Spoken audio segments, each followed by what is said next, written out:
Perhaps if you could just make your way towards the front. There's lots of seats at the front here. We'll have a number of speakers that will be coming to speak with you soon, so just keep coming forward if you can.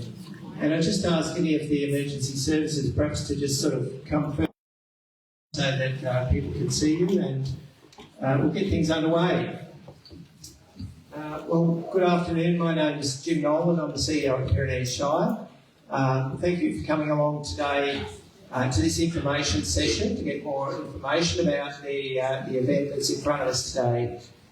We have a number of people from the various emergency services to talk to you. We hope that you'll be able to get the information you need today to assist in making some decisions over the coming day. I'd like to acknowledge the Mayor of the Pyrenees Shire, Councillor Robert Vance, and any other councillors that are here today. I acknowledge Martha Haylett, member for Caribbean. Thanks, Martha. And also the emergency services, which I'll introduce as we go through. The key person that you're wanting to hear from today is the Deputy Incident Controller at the Ballarat ICC. So I'll ask Paul Bates to come forward, please.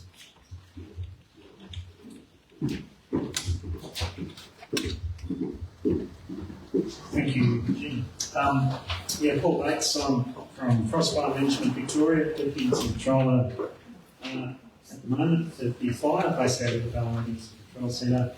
I just want to talk about what's happening with the fire at the present, what we're doing, and then a bit about tomorrow's weather. Before I do that, I'm sure who's involved. I've had some really good feedback and people appreciate the food that's going to the stage and everything, so thank you if you're involved in that. It shows great community spirit. The firefighters really appreciate it. Can you hear me up the back all right? Yep, great, thank you. Louder? All right. We can turn it up now. I'll keep going. Just got to map up the room. They are available down the back. Also, I think the takeaway. But just in terms of the fire today, the fire's grown to just over 21,000 hectares. Has a perimeter right around it, 173 kilometres now. You've probably seen smoke in the air today, aircraft operating. We are burning out areas up around Big Rivers, so south of Elmhurst up there, and also in the Mount Monarch area, just to try and remove fuels ahead of the weather tomorrow. Also working with heavy machinery, constructing and strengthening containment lines right around the fire. A real concentration in that area to the east with that today. Aggressively attacking any new starts or any spot fires are being really hard hit today with aircraft and ground resources. And this is all in preparation for tomorrow, helping hopefully just reduce impact with tomorrow's weather. About 500 firefighters out again today, 48 bits of machinery, 23 aircraft operating. There'll be crews out there all night tonight, about 250, still working hard, doing that burning out. Air emissions taking place, hence the smoke and increased aircraft. Control lines well established around the western, southern area of the fire. The spot fires just north of here that happened last Thursday, Friday, have control lines around them and have been quiet the last day or so. In terms of tomorrow, you'll be well aware, Wimmera District, not far down the road, catastrophic fire, danger rating. Southwest, which we're in, is extreme fire danger rating, but right up high in extreme summers and not far off catastrophic. So high temperatures, winds in the north going to the northwest, to the west-southwest over the afternoon and evening tomorrow. That's why we're preparing for this work today, really trying to do everything we can to keep this fire contained tomorrow. I'll just, Jim, also quickly mention now, there is information come out, you've probably got a ping on your phone with a map showing a potential impact area, which is now extending right out past Learmonth and over to Queens. You probably looked at that map.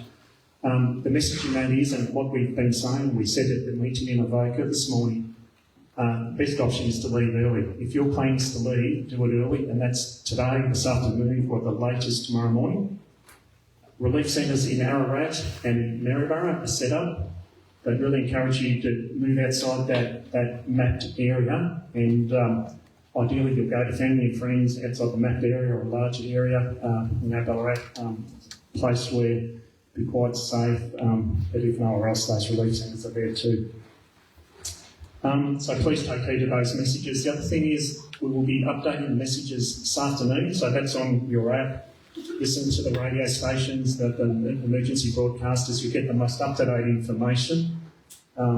And also then tomorrow, just keep watching out as conditions change tomorrow. If they do, those messages will be put out, those information warnings put out on the app and via radio and all those sources you'll listen to. And have more than one source you get info from to make sure if one fails, you can still get the info you need. I know we'll take questions later, so that's really a summary of what's going on, and I'll hand back to you, Jim. Thanks, Paul. I'll now ask Nathan to come and speak in respect of the health messaging. And Mary from the Focus Health Service. Thanks, Jim, and hello everyone. My name is Nathan Derby. I'm from the Department of Health's Emergency Management Branch, and with me here today is Merrin from the Beaufort Skipton Health Service. I'm going to let Merrin speak shortly, or right now, just in regards to some of the changes to the local health service here, and then I'll follow up on a couple of messages. Thanks, Merrin. As Nathan said, I'm Merrin Pease, the CEO at Beaufort Skipton Health Service. As of 10 o'clock tonight, we will have our urgent care centre closed. It will not reopen until 7 o'clock Thursday morning. All of our services will be totally closed all of tomorrow, being Wednesday, and we anticipate that services will be back to normal on Thursday. So if you need any medical emergency care support, you've got medical assistance at Skipton. Our campus there is fully operational and will remain so over this period, so please access services there.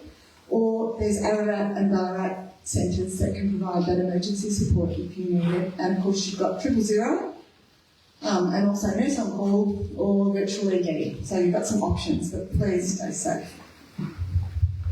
Thanks, Merrin. So just to reiterate, from 10 p.m. tonight, the urgent care centre at Beaufort will be closed. So for emergency medical, contact 000. For non-urgent cases, calling nurse on call, virtual emergency department, or the Ballarat Primary Care Centre is also taking people. The Avoca Nursing Home has also been relocated last Thursday and will remain relocated until after the weather tomorrow. And for those that are in the Elmhurst area, the Bush Nursing Centre there will be closed tomorrow as well. Just on some public health messaging, obviously there is a significant amount of smoke around, particularly those that do have pre-existing medical conditions, heart and lung disease. Please make sure you're taking steps to look after your health, wearing masks, staying inside and leaving the area where you can. I won't cover off on all of the other public health messages around water and asbestos. We did that the other day. Better Health Channels is the best place for you to get information on how you can look after your tank supply, look after yourself during fires. There's hard copies up the back there, or if you search through on the website.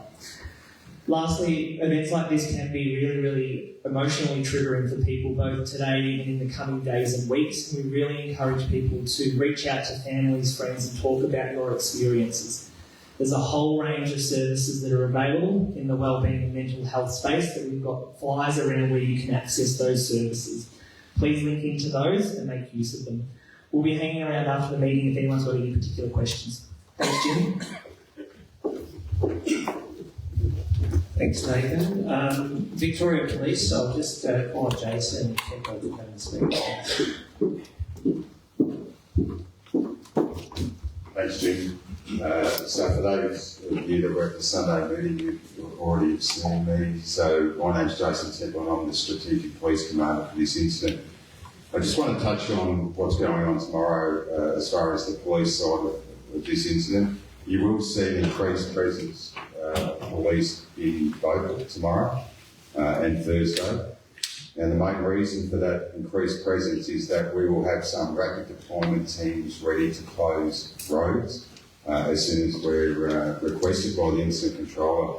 So they will happen very quickly. The messaging around being out and being out early is so important because once those roads close, that's it. Nobody will be going in or out. So Obviously, if you need to get out, you will, which won't be allowed back in. And you might find, and I know it was raised on Sunday, some people had some concerns around which way they would leave. So the message is really today or early tomorrow morning is the time to get out, because once we close those highways, and the reason we close them is purely on public safety. It's too dangerous to be on those roads. That's the only time we do close them. I just encourage you to all be out as soon as you possibly can. So that's probably all I've got.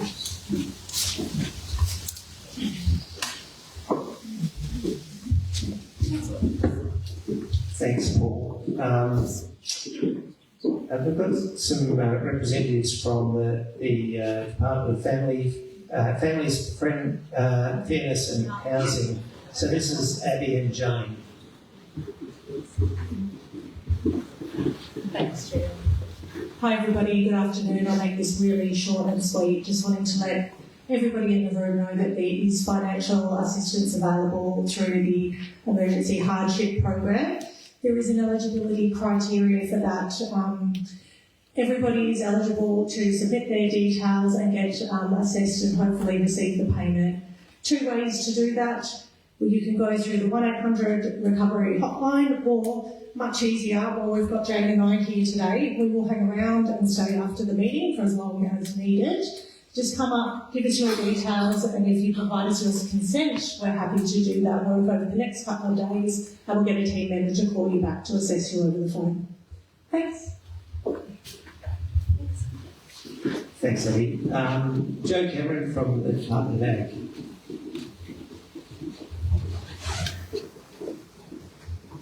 Thanks, Jim. Hi, Jo Cameron from Agriculture Victoria, based in Ararat. We're a support agency for this incident and we provide agricultural relief and recovery. At the moment, we have 5 field teams that are out visiting impacted producers and assessing the impacts. Our main, I suppose, focus is urgent animal welfare needs and to support farmers during this period. So if your property is impacted or you have urgent animal welfare needs, please contact the Victor Emergency Hotline on 1-800 226 226. I have some brochures and information booklets on the tables at the back of the room, and I'm very happy to speak to anyone after this meeting. The Agricultural Victoria website is also a really good resource for preparation for emergencies in regards to livestock, companion animals and so forth, and that's www.agriculture.vic.gov.au. Thank you. Thanks, Joe. Richard Sholton from Power Corp.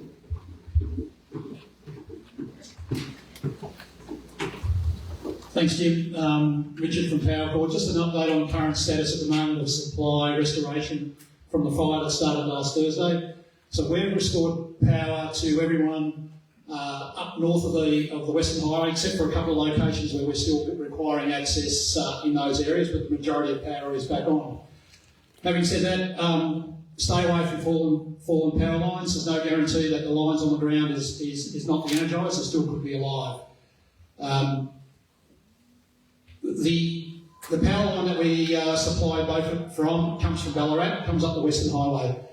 If the fire goes and crosses that Western Highway, well then that line could be impacted. So our message for you is make preparing for power outage as part of your emergency preparations. What I mean by that is, when you get home tonight, consider what you would do tomorrow if you didn't have power. The impact that would have on your telecommunications, any life support equipment that you're using, getting fuel, charging your phones and things like that. So if the power's out, all those things are out as well. So I just reiterate the message, if you're planning to leave now. Thanks, Richard. Jeff Hayden from Central Highlands Water.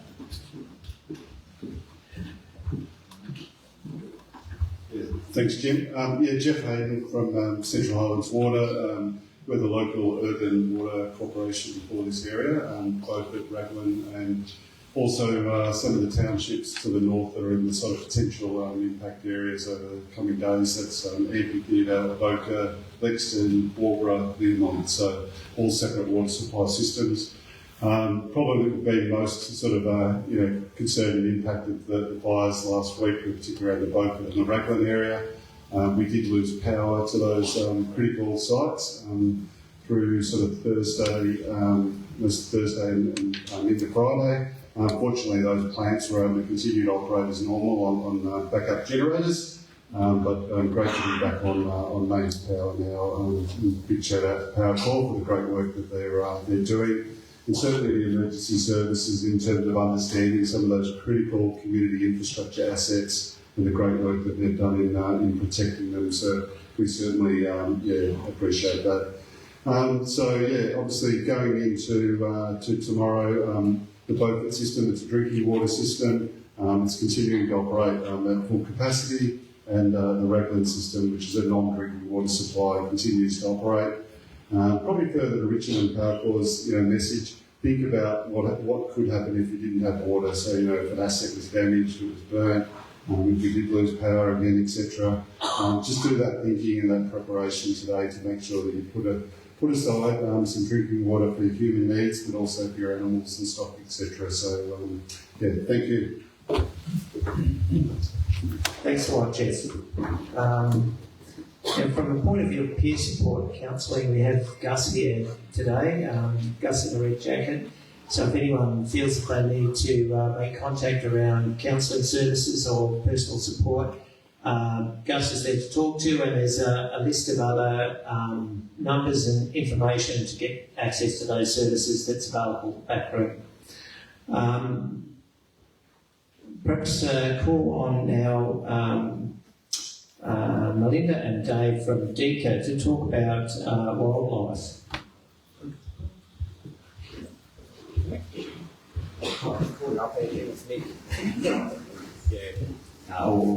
Thanks very much. Obviously, we are from the Wildlife Coordination Team, so we sit in the R&T at the moment, and we've got some field crews that we can actually deploy following any observations from any of you guys. So I've got a sheet in there now. So the 1300 number, the 322060. We've put some pamphlets at the back as well. So essentially, any wildlife that you might see that might be impacted by a fire, we'd like you to call that number, and you should get me, and I'll be able to coordinate our teams to make sure that we have field response teams there to assess and deal with the matter. Yep. There's also an app that you can download as well, so and that can work when there isn't mobile reception. So when you come back into coverage, it'll upload reports so that we can respond. And also obviously conscious of the smoke, we're expecting to see more movement of roos and things like that across the landscape. So just when you're driving around, obviously be super vigilant and careful and just sort of slow down and watch out for those roos, particularly on highways and at speed. Yeah, thanks, Melvin. Yeah. Repeat the number again, 1300 number. Yeah. So 1300 322 060. Thank you, and we're obviously around as well following this meeting, so feel free to come and have a chat with us if you want more information. Please. Thanks, Mick. Jerry Van Gelf is our municipal recovery manager. Jerry, did you have any messages you want to relay?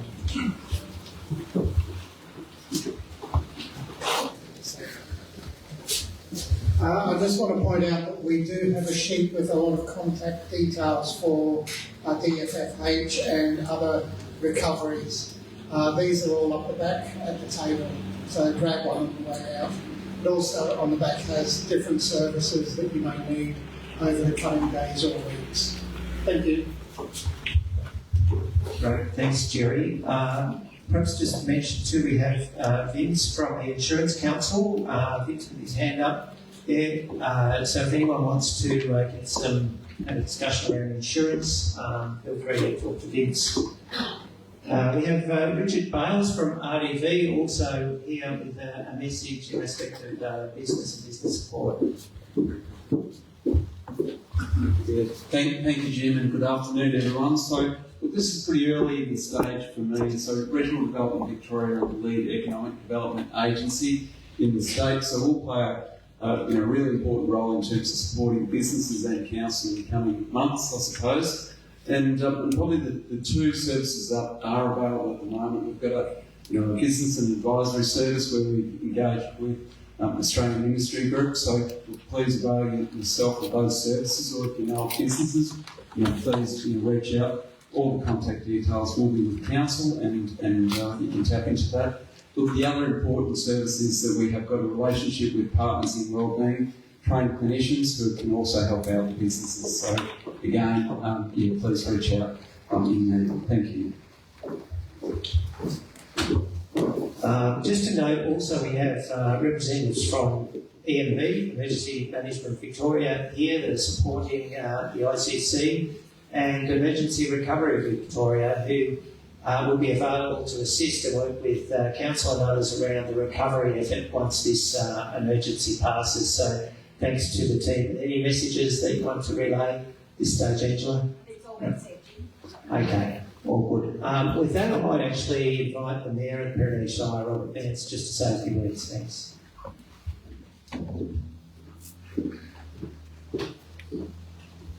Thank you, Jim. Isn't it wonderful? We've got all these services backing us up. Give them a big round. And I also want to express my thanks to our council staff for the countless hours they've already put in.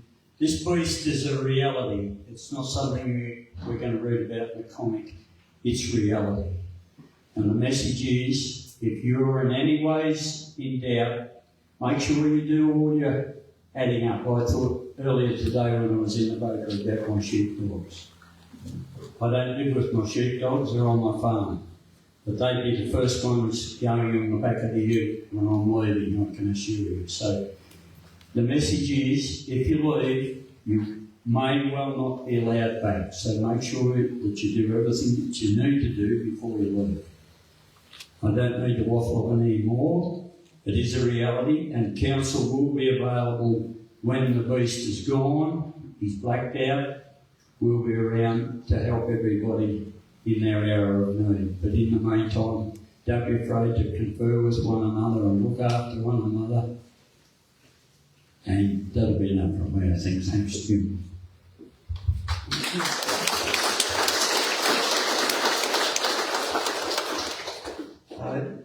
Just one further thing that Paul touched on was around the relief centres, and it would be important to acknowledge the contributions that our adjoining councils have been making in manning and staffing these facilities. So the facility at Maryborough is staffed in the main by Central Goldfield staff, supported by staff from Shire and also Pyrenees.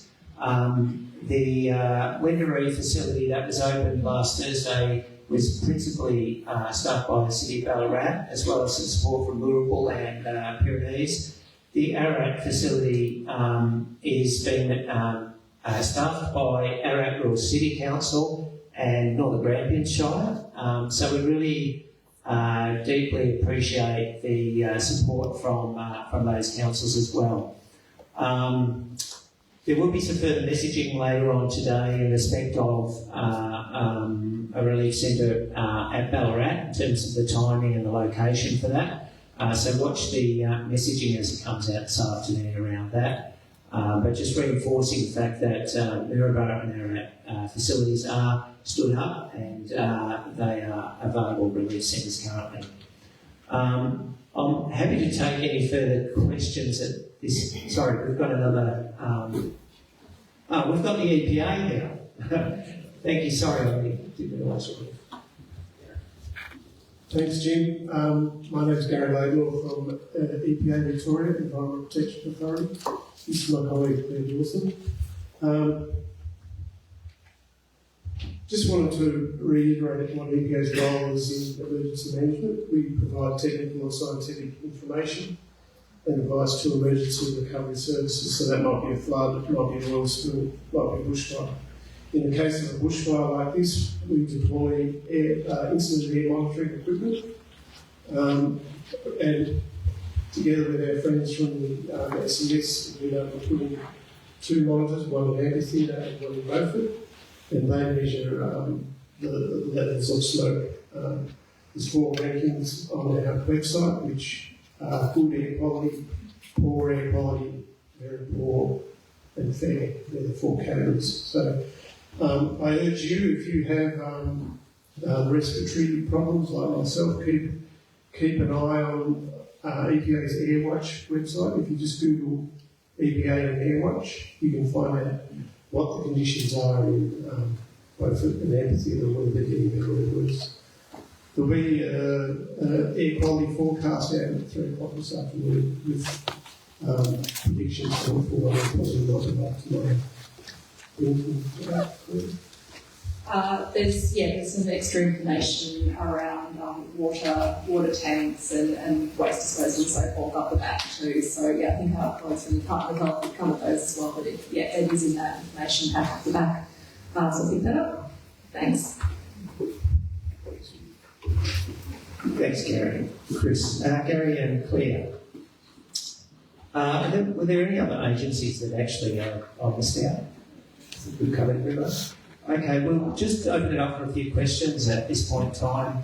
And it's going to be challenging because we've got a lot of people in the room and a lot of distance to cover. So we've got a question right down the back there.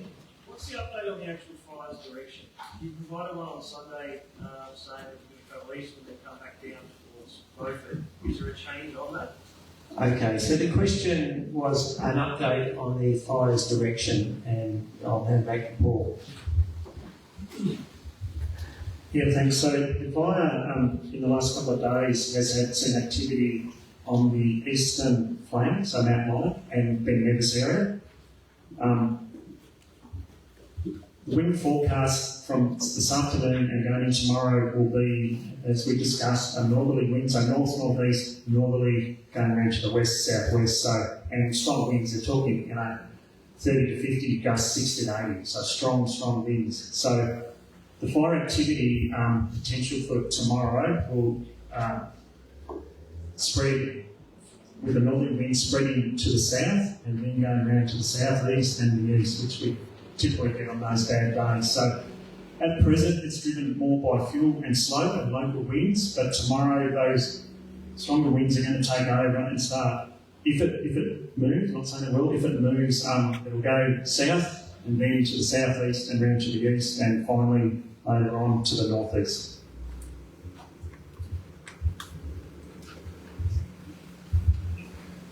We'll keep going with questions. There was one over here. Yes, my question is to the Water Authority. With ash and whatnot falling into the municipal gully, is the town water still treated significantly enough to be well quality? Yeah. So the question is to the Water Authority about ash and the quality of the water. Yeah, so a good question. So up at Musical Gully, where we've got the water treatment plant, there's a large reservoir there. I think it's a couple of hundred megalitres. So Beaufort uses 4 or 5 litres a day. There's a lot of raw water supply that's sitting there. We have had some assets further up the mountain towards Mount Cole. A lot of our water pipelines and things, some have been damaged due to fires, trees, and some of the equipment up there, but that's not critical for us at the moment. We can get in there later and do those repairs we need. But to answer your question is, we're continuing to monitor the catchment, the water quality in Musical Gully, and making sure that that's safe to drink, and it certainly is, and we'll continue to monitor it very closely, and the community will be the first to know if the situation does change. So thanks for the question. Thanks, Jeff. A question in the middle here. Thank you, Jeff. What's happening with the schools and the childcare centre? Okay, so the question was about schools and childcare, and we have Carl Shire here. He's the principal of Beaufort Secondary College. So Carl, would you like to come forward and speak to that one?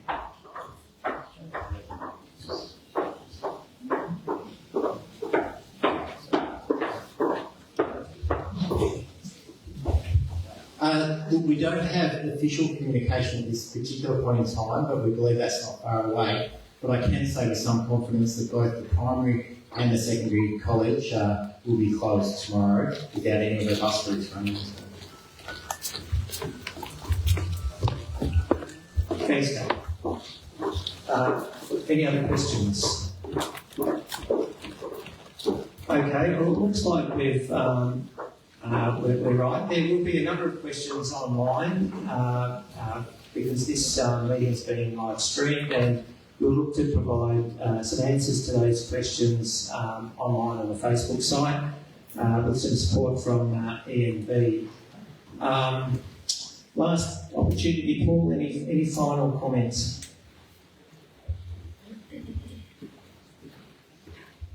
Yeah, just obviously really serious situation. Please keep yourself updated with the information. That message is leave tonight or leave tomorrow morning. Please read that.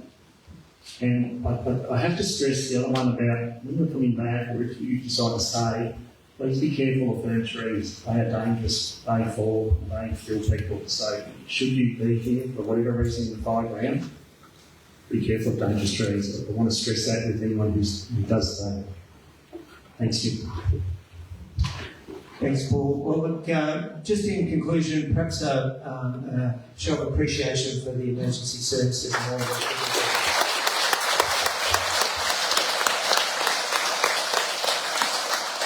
And also the volunteers out on the fire field from all over the state who are working their guts out at the moment and have been over the last few days. So perhaps a show of appreciation for all the volunteers.